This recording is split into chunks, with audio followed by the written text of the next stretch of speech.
जंगल में आज कालू कौवे और टुनटुनी की शादी होती है।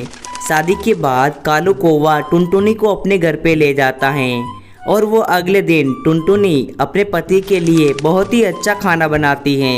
तभी कालू कौवा कहता है, वाह टुनटुनी, क्या ही मस्त खाना बनाया है। ऐसा खाना मैंने आज तक नहीं खाया। आपको खाना पसंद आया तो मुझे बहुत ही अच्छा लगा। मैं आपके लिए ऐसा ही खाना बनाती रहूंगी।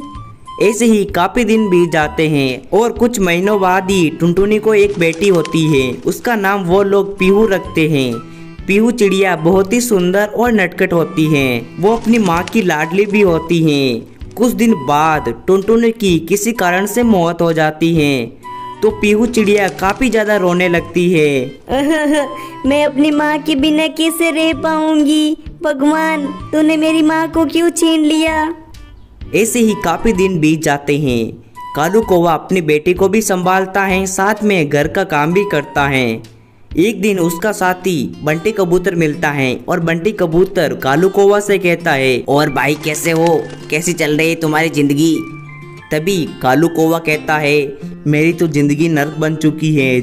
जब से टुनटुनी की मौत हुई है तो मेरा काम भी बढ़ गया है। मैं घर का काम करूं या फिर ऑफिस का काम करूं या अपनी बेटी को संभालूं, मुझे तो कुछ समझ ही नहीं आ रहा है कि अब मैं क्या करूं।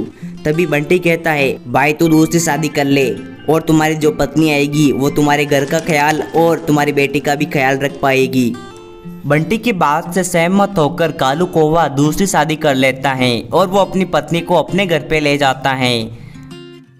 उसकी पत्नी पहले कुछ दिन तो उसकी बेटी पीहू से प्यार करती है, लेकिन उसके बाद पीहू पर अत्याचार करने लगती है। वो पीहू से अपने घर का काम करवाती हैं और जंगल से लकड़ियाँ लेने के लिए भी बोलती हैं। एक दिन पीहू चिड़िया लकड़ियाँ लेने के लिए जाती हैं और वह एक नदी के किनारे बैठती हुई कहती है, भगवान, तूने मेरी कैसी परीक्षा ले रहा है। मेरी माँ तो मर गई और ये सौतेली माँ मुझ पर जुर्म कर रही है। मुझे कोई तो बचा लो। तभी वहाँ पर शक्ति होती है और उसकी माँ प्रकट हो जाती है। उसकी माँ उससे कहती है, बेटी, अब तुम्हें चिंता लेने की कोई भी ज़रूरत नहीं है। जब भी तुम्हारे पास कोई कठिनाई आएगी तो तुम मुझे याद कर लेना। इतना कहने के बाद उसकी माँ वहाँ से गायब हो जाती है। पीहू चिड़िया लकड़ियाँ लेकर अपने घर पर पहुँचती है। तभी उसकी सौतेली माँ उससे कहती है, आओ महारानी, इतना टाइम लगा दिया, अभी तुम्हें सबक सिखाती हूँ। इतना कहने के बाद उसकी सौतेली माँ उसको पीटती है। तभी वो रोती हुई अपनी माँ को याद करती है। तभी उसकी माँ वहाँ पर प्रकट हो जाती है। उसकी माँ अपनी जादुई शक्तियों से उस चिड़िया को कैद करती है और कहती है, बहुत हो गया तुम्हारा अत्याचार, अब तुम यही इस पिंजरे में कैद रहोगी। तभी वो चिड़िया कहती है, बहन, मुझे माफ कर दो। मैंने पीहू के साथ बहुत ज़्यादा अत्याचार किया है। अब मैं उसके साथ कुछ भी ऐसा नहीं करूँगी जिससे उसको तकलीफ हो। तो टुनटुनी चिड़िया को दया आ जाती है और उसे उस पिंजरे से आज़ाद कर देती है और टुनटुनी चिड़िया वहाँ से गायब हो जाती है। उसकी आत्मा को भी शांति मिल जाती है।